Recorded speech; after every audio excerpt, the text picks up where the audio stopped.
Driving on a cold night like this, I find myself reflecting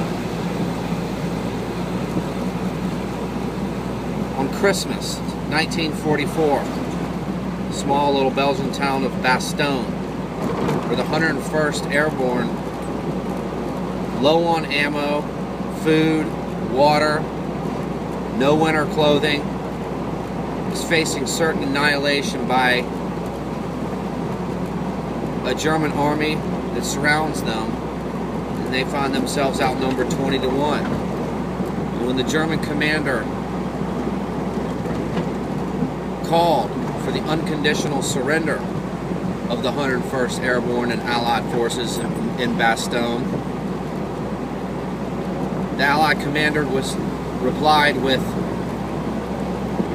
simply, "Nuts." Now, what does that have to do with pressure washing? Absolutely nothing. I just like telling that story.